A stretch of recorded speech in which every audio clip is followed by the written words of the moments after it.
ஆடவே கூடாது வாழ்க்கையில் அப்படின்னு சொல்லும் போது நான் டோர் ఓపెన్ பண்ணி பாரு ఇవరు தான் పాடுறாரு.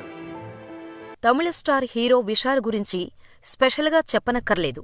ఆయన తెలుగులో పందెంకోడి, పొగరు, భరణి, పూజా వంటి పలు సూపర్ హిట్ చిత్రాల్లో నటించి మంచి గుర్తింపు సంపాదించుకున్నాడు. ఇక విశాల్ చేసే కామెంట్స్, సినిమాలు కూడా వైరల్ అవుతూనే ఉంటాయి. ఎప్పుడూ ఏదో ఒక ఇష్యూతో విశాల్ సోషల్ మీడియాలో ట్రెండ్ అవుతూనే ఉంటాడు. ఇలాగే గతంలో తమిళనాడులో థియేటర్స్ అన్నీ కొంతమంది చేతుల్లోనే ఉన్నాయని తమిళనాడు సీఎం కొడుకు మంత్రి ఉదయనిధి స్టాలిన్ కామెంట్స్ చేసి తమిళనాడులో కాంట్రవర్సీలకు కేరాఫ్ అడ్రస్ అయ్యాడు విశాల్. 2024 ఎన్నికల టైంలో ఏపీ పాలిటిక్స్ గురించి మాట్లాడి సంచలనం సృష్టించాడు. తాను ఏ పార్టీ సపోర్టర్ కాదని, కానీ ఐ లైక్ జగన్, ఈసారి కూడా ఆయనే మళ్లీ సీఎంగా వస్తారు అని సపోర్ట్ చేసి తెలుగులో ఎన్నో విమర్శలను ఎదుర్కొన్నాడు విశాల్. గత కొంతకాలంగా సినిమాలకు దూరమయ్యాడు.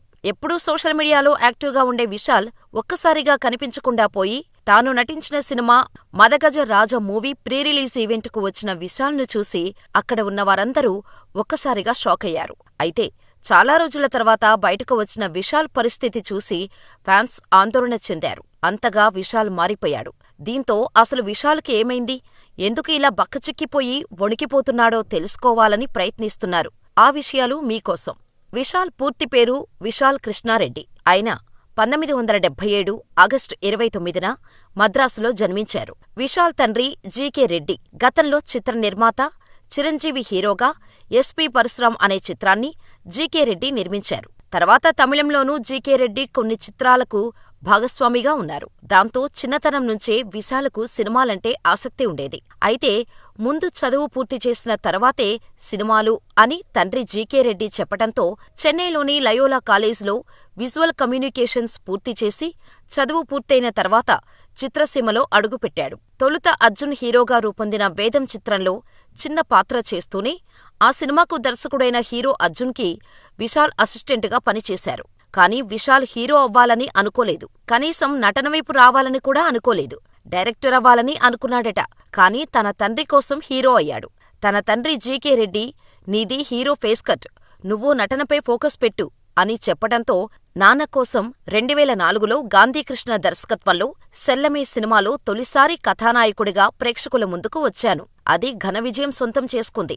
ఆ చిత్రమే తెలుగులో ప్రేమ చదరంగం పేరుతో విడుదలై విజయం సాధించింది. ఇక వెనక్కి చూసుకోవాల్సిన అవసరం రాలేదు. తర్వాత లింగుస్వామి దర్శకత్వంలో విశాల్ అన్న విక్రమ్ కృష్ణ నిర్మించిన సందేహ్ కోడి తెలుగులో పందెం కోడిగా విడుదలై విజయం సాధించింది. ఈ సినిమాతో తెలుగులోకి అడుగుపెట్టిన విశాల్ ఆ తర్వాత తెలుగు హీరోగా తెలుగు రాష్ట్రాల్లో గుర్తింపు తెచ్చుకున్నాడు.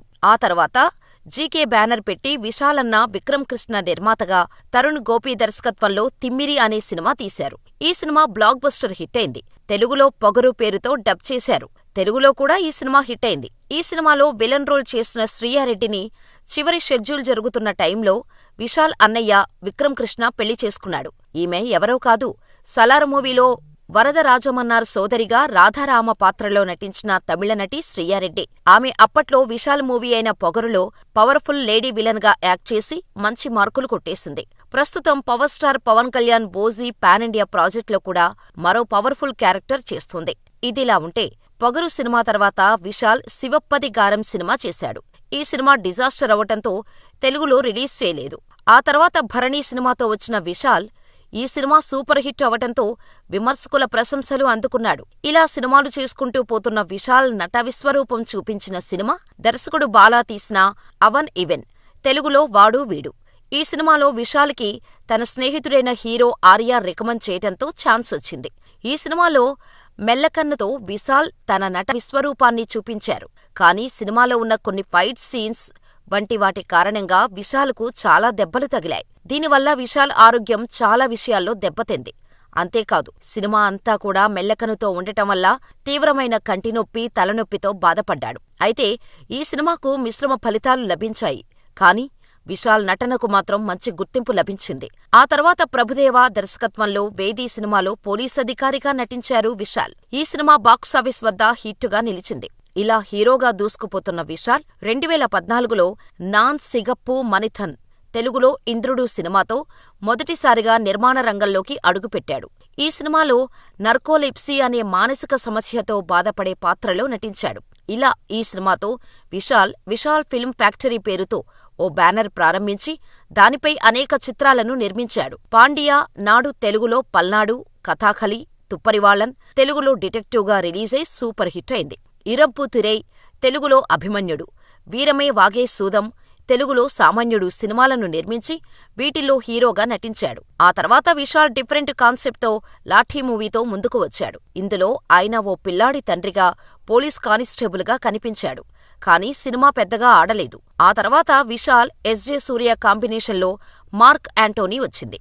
టైం ట్రావెల్ కాన్సెప్ట్తో వచ్చిన ఈ సినిమాలో విశాల్ నటనకు, ఎస్.జె. సూర్య నటనకు మంచి పేరు వచ్చింది. గ్యాంగ్స్టర్ డ్రామాకి టైం ట్రావెల్, సైన్స్ ఫిక్షన్ అంశాలను జోడించి కమర్షియల్ హంగులతో ఈ చిత్రాన్ని దర్శకుడు అదిక్ రవిచంద్రన్ తెరకెక్కించడంతో టైం ట్రావెల్ టెలిఫోన్ సహాయంతో గతంలోకి వెళ్లిన తర్వాత ఎస్.జె. సూర్య పండించే కామెడీ సినిమాకు ప్లస్ అయింది. ఎలాంటి సాగదీత లేకుండా కథ స్పీడ్గా ముందుకు సాగటంతో సినిమా సూపర్ హిట్ అయింది. ఆ తర్వాత రత్నం అనే మూవీతో కనిపించాడు విశాల్. రత్నం తర్వాత మరే సినిమాలోనూ కనిపించలేదు విశాల్. ఈ సినిమా తర్వాత విశాల్ చాలా వివాదాల్లో చిక్కుకున్నారు. మొదట్నుంచీ కూడా ఉన్నది ఉన్నట్టు మాట్లాడి వివాదాల్లో చిక్కుకునే విశాల్ తమిళనాడులో థియేటర్స్ అన్నీ కొంతమంది చేతుల్లోనే ఉన్నాయని, వాళ్లు చెప్పినప్పుడే సినిమా రిలీజ్ చేయాలని, సినిమాలను వాళ్ల కంట్రోల్లో ఉంచుతున్నారని, వాళ్లు ఎవరో కాదు రెడ్ జాయింట్ డిస్ట్రిబ్యూటర్స్ అంటూ ఇంటర్వ్యూలో చెప్పుకొచ్చారు. ఇక్కడి నుంచే ఆయనకు ప్రాబ్లమ్స్ మొదలయ్యాయి అనడంలో సందేహమే లేదు. 2017 నుంచి 2019 వరకు నిర్మాతల మండలి అధ్యక్షుడిగా ఉన్న విశాల్ ఆ సమయంలో పెద్ద ఎత్తున నిధులు దుర్వినియోగం చేసినట్టు తమిళ ప్రొడ్యూసర్లు ఆరోపించారు. విశాల్ 12 కోట్ల రూపాయలను దారి మళ్లించాడని విశాల్పై ఆరోపణలు చేశారు. అంతేకాదు, విశాల్ నడిగర్ సంఘం అధ్యక్షుడిగా ఉన్నప్పుడు కూడా నిధుల దుర్వినియోగం జరిగిందంటూ తీవ్రస్థాయిలో విమర్శలు గుప్పిస్తున్నారు. ఈ క్రమంలో తమిళ నిర్మాతలంతా కలిసి విశాల్ సినిమాలో ఎవరు పనిచేయాలన్నా పర్మిషన్ కంపల్సరీ అన్న రూల్ని తీసుకొచ్చారు. ఈ అల్టిమేటంపై విశాల్ సోషల్ మీడియాలో స్పందిస్తూ తన ఇన్స్టాగ్రామ్లో ఓ పోస్టు షేర్ చేశాడు. ఇది మీ టీంలోని వ్యక్తి మిస్టర్ కతిరేషన్తో కలిసి సమిష్టిగా తీసుకున్న నిర్ణయమని మీకు తెలీదా?